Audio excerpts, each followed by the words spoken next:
Hello नमस्कार दोस्तों, स्वागत है आपका हमारे चैनल नित्य एग्जाम पॉइंटर पर। दोस्तों आज है 22 जून और आज हम लोग 22 जून के महत्वपूर्ण करंट अफेयर्स पर चर्चा करेंगे। दोस्तों इस सेशन के लास्ट में एक क्वेश्चन आपसे पूछा जाएगा जिसका आंसर आपको कमेंट बॉक्स में देना रहेगा, तो उसका आंसर आप लोग कमेंट बॉक्स में जरूर दीजिएगा दोस्तों।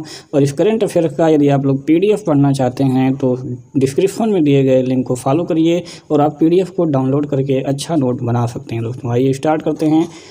कोयला खनन के लिए नीलामी प्रक्रिया शुरू करने के लिए किस संगठन ने कोयला मंत्रालय के साथ सहयोग किया है? दोस्तों तो किसने किया है? दोस्तों फिक्की ने किया है। तो फिक्की ने कोयला खनन के लिए नीलामी प्रक्रिया शुरू करने के लिए जो है दोस्तों कोयला खनन के लिए नीलामी प्रक्रिया शुरू करने के लिए फिक्की ने कोयला मंत्रालय के साथ सहयोग किया है। दोस्तों आइए डिस्क्रिप्शन में देखते हैं दोस्तों थोड़ी सी और चीज़ें। कोयला खदानों की नीलामी federation of Indian chambers of commerce and industry, ये फिक्की का फुल फॉर्म है दोस्तों, FICCI के सहयोग से कोयला मंत्रालय द्वारा शुरू की गई थी। सरकार 2 चरणों वाली इलेक्ट्रॉनिक नीलामी प्रक्रिया को अपना रही है। इसकी घोषणा प्रधानमंत्री द्वारा दोस्तों आत्मनिर्भर भारत श्रृंखला के भाग के रूप में की गई थी। वाणिज्यिक कोयला खनन की घोषणा से भारत को ऊर्जा क्षेत्र में आत्मनिर्भर राष्ट्र बनाने में मदद मिलेगी। दोस्तों तो किसके साथ सहयोग किया है? दोस्तों तो फिक्की के साथ आपको याद रखना है। ये है दोस्तों फिक्की, फुल फॉर्म आपको यहाँ पर बता दिया गया। फिक्की की जो स्थापना हुई थी दोस्तों वो 1927 ईस्वी में हुई थी न्यू दिल्ली में। तो आपको एडिशनल थोड़ी सी पॉइंट आपको ये भी याद रखनी है। नेक्स्ट क्वेश्चन देखेंगे। वित्तीय स्थिरता के संरक्षण के लिए वित्तीय स्थिरता और विकास परिषद FSDC की उप समिति का नेतृत्व किसने किया? तो वो किया दोस्तों शक्तिकांत दास जी ने। शक्तिकांत दास इस समय हम जानते हैं दोस्तों कि वो वर्तमान में RBI गवर्नर हैं। आइए थोड़ा सा और देखते हैं। शक्तिकांत दास की अध्यक्षता में वित्तीय स्थिरता और विकास परिषद यानी कि जिसे हम FSDC कहते हैं दोस्तों की उप समिति भारतीय रिजर्व बैंक के गवर्नर ने कोरोना वायरस महामारी जिससे देश और दुनिया को जकड़ लिया है के कारण उत्पन्न होने वाली चुनौतियों का समाधान करने का संकल्प और वित्तीय स्थिरता के संरक्षण के लिए आवश्यक कदम उठाए हैं। दोस्तों वित्त मंत्रालय और IRDAI और सेबी जैसे वित्तीय क्षेत्रों के नियामकों के अधिकारियों ने वीडियो कॉन्फ्रेंसिंग के माध्यम से आयोजित बैठक में भाग लिया। उप समिति के पैनलिस्ट द्वारा उन कारकों की भी पहचान करने और समझने के लिए प्रमुख विकास मुद्दों की समीक्षा की गई दोस्तों, जो वैश्विक और घरेलू अर्थव्यवस्था की वित्तीय स्थिरता को प्रभावित कर सकते हैं। तो उप समिति ने वित्तीय शिक्षा 2020-25 पर राष्ट्रीय रणनीति और फिनटेक पर इंटर रेगुलेटरी टेक्निकल ग्रुप की स्थापना के प्रस्ताव पर भी चर्चा की है। तो इतनी सारी चीज़ें आपको ध्यान रखना है। ये है दोस्तों भारतीय रिजर्व बैंक यानी RBI भारत का केंद्रीय बैंक है। स्थापना मैं अपने वीडियो में कई बार बता चुका हूं दोस्तों, आपको याद रखना है 1 अप्रैल 1935 में। राष्ट्रीयकरण कब हुआ था दोस्तों? तो 1 जनवरी 1949 में। ये चीज़ें आपको याद रखनी हैं क्योंकि एग्जाम में कई बार ये पूछा गया है। इस समय जो इसके गवर्नर हैं दोस्तों वो हैं Shaktikanta Das. Next question number 3। किस रक्षा संगठन ने नव रक्षक PPE सूट विकसित किया है? दोस्तों तो वो किया है भारतीय नौसेना ने। तो अगर क्वेश्चन आता है आपके एग्जाम में कि नव रक्षक PPE सूट किसने विकसित किया है तो नौसेना ने किया है।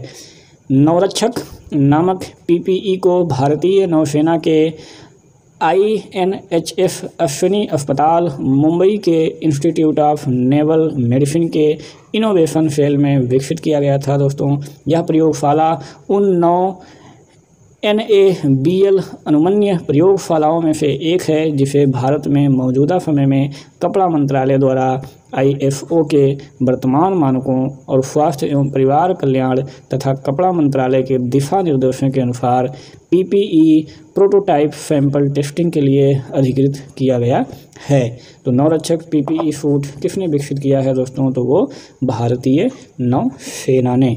नेक्स्ट क्वेश्चन देखेंगे दोस्तों नंबर 4।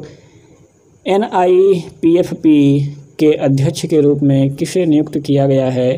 तो वो नियुक्त किया गया है उर्जित पटेल, उर्जित पटेल हम लोग जानते हैं दोस्तों। शक्तिकांत दास के पहले जो आरबीआई गवर्नर थे वो यही थे। नोटबंदी के समय जो भारतीय रिजर्व बैंक के गवर्नर थे वो उर्जित पटेल ही थे दोस्तों। तो आप लोग अच्छी तरह से जानते होंगे। भारतीय रिजर्व बैंक आरबीआई के पूर्व गवर्नर उर्जित पटेल को 18 जून 2020 को national institute of public finance and policy जो कि है NIPFP के अध्यक्ष के रूप में नियुक्त किया गया है। NIPFP दिल्ली में स्थित एक थिंक टैंक है और विभिन्न नीतिगत सुधारों पर केंद्र सरकार के साथ घनिष्ठ समन्वय में काम करता है दोस्तों।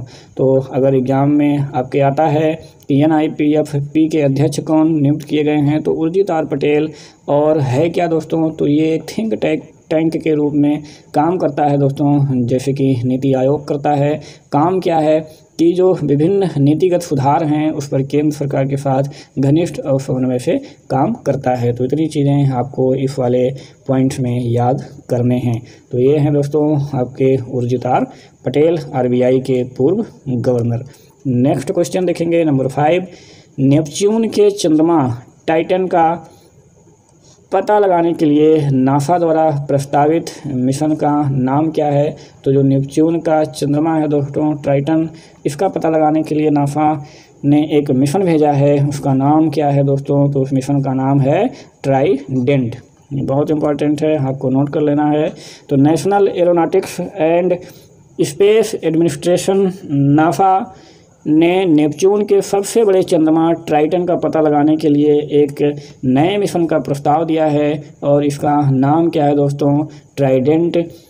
नेपच्यून के सबसे बड़े चंद्रमा की सतह पर बर्फ का एक असामान्य मिश्रण है और अन्य विशेषताएं जो इसकी सतह के लिए अद्वितीय हैं और वैज्ञानिकों को यह जानने में सहायता प्रदान कर सकती हैं कि सौर मंडल के विभिन्न निकाय कैसे विकसित हुए हैं। तो ट्राइडेंट नासा के डिस्कवरी कार्यक्रम में मौजूदा दौर में 4 अवधारणा मिशनों में से एक है दोस्तों। ठीक है, तो इतनी चीज़ें आपको याद रखना है ट्राइडेंट। तो ये है दोस्तों NASA, national aeronautics and space administration.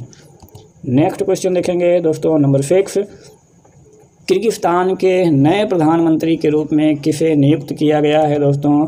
तो किर्गिस्तान के नए प्रधानमंत्री कौन हैं, कुबटबेक बोरोनोव।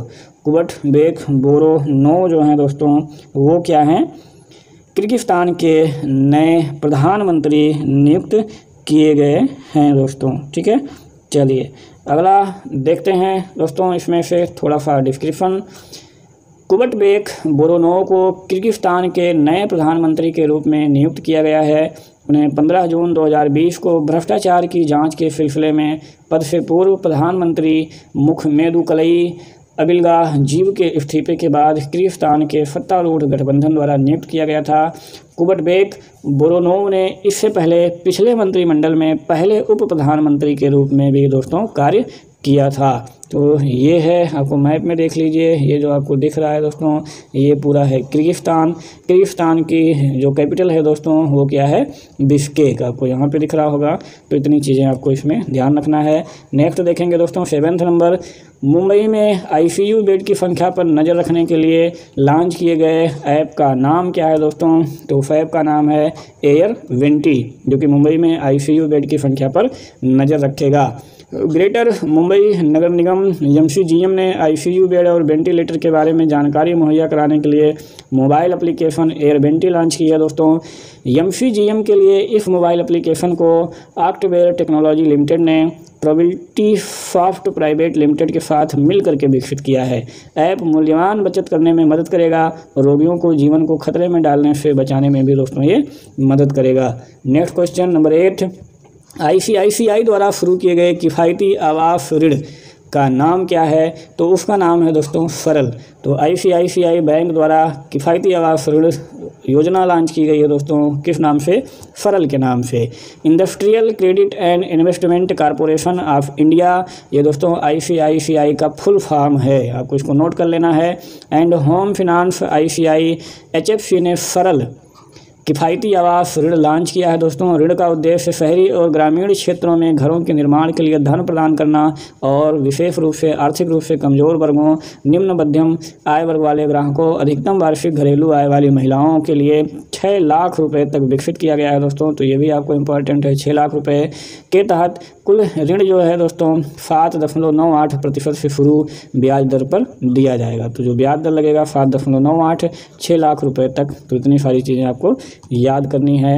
ये है दोस्तों ICICI बैंक। इसकी जो स्थापना हुई थी दोस्तों, एक चीज़ आप इसमें थोड़ा सा एडिशनल जानकारी नोट कर सकते हैं। स्थापना हुई थी दोस्तों जून 1994 में बड़ोदरा में इसकी स्थापना हुई थी। और इसके जो CEO हैं इस समय वर्तमान में, वो कौन है दोस्तों? संदीप बख्शी।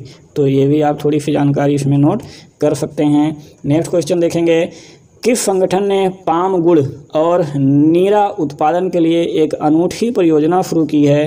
पाम गुड़ और नीरा उत्पादन किसने शुरू की है दोस्तों? तो खादी और ग्रामोद्योग आयोग। इम्पॉर्टेंट क्वेश्चन है, आपको इसे नोट कर लेना है। खादी एवं ग्रामोद्योग आयोग यानी KVIC ने नीरा एवं पाम गुड़ का उत्पादन करने के लिए एक अनूठी परियोजना आरंभ की है, जिसमें देश में रोजगार सृजन की भारी संभावना है। परियोजना के तहत दोस्तों नीरा को शीतल पेय के रूप में बढ़ावा दिया जाएगा, जो आदिवासियों और पारंपरिक प्रशिक्षकों के लिए स्वरोजगार पैदा करने में मदद करेगी। KVIC ने नीरा निकालने एवं तार गुड़ बनाने के लिए 200 स्थानीय कारीगरों को टूल किट बांटे गए हैं, जिन्हें KVIC द्वारा 7 दिनों का प्रशिक्षण भी प्रदान किया गया है। तो पाम गुड़ और नीरा उत्पादन के लिए एक अनूठी परियोजना शुरू की है खादी और ग्रामोद्योग आयोग ने। नेक्स्ट क्वेश्चन देखेंगे दोस्तों 10th नंबर, जो कि पिछला प्रश्न था, आपको इसका आंसर बताना था दोस्तों। हमने क्वेश्चन पूछा था कि विश्व का पहला क्वांटम कम्युनिकेशन सैटेलाइट मिसियस किस देश से संबंधित है दोस्तों? तो बहुत सारे लोगों ने हमें कमेंट में इसका आंसर बताया है दोस्तों। वो सारे के सारे आंसर सही हैं, और जिन जिन लोगों ने पार्टिसिपेट किया है, सही आंसर दिया है, उनको बहुत बहुत धन्यवाद। और ऐसे ही आप लोग पार्टिसिपेट करते रहिए और आंसर देते रहिए, ताकि हमारा भी थोड़ा सा मनोबल आगे बढ़े कि लोग पार्टिसिपेट कर रहे हैं दोस्तों। तो इसका आंसर क्या है दोस्तों? चीन। मिसियस चीन द्वारा 2016 में लॉन्च किया गया विश्व का पहला क्वांटम कम्युनिकेशन सैटेलाइट है दोस्तों। यह सैटेलाइट संचार माध्यम को सुरक्षित बनाने और सूचनाओं की गोपनीयता सुनिश्चित करने के लिए दोस्तों क्वांटम एन्क्रिप्शन पद्धति का प्रयोग करता है। हाल ही में मिसियस ने दुनिया का सबसे सुरक्षित संचार लिंक स्थापित करने के लिए प्रकाश कणों यानी कि फोटॉन्स का उपयोग किया है, जिसके कारण यह चर्चा में है। तो आपको ये पॉइंट खास करके ध्यान में रखना है कि क्या किया दोस्तों? सुरक्षित संचार लिंक स्थापित करने के लिए फोटॉन्स यानी कि प्रकाश कणों का उपयोग किया है, जो इसको खास बनाता है।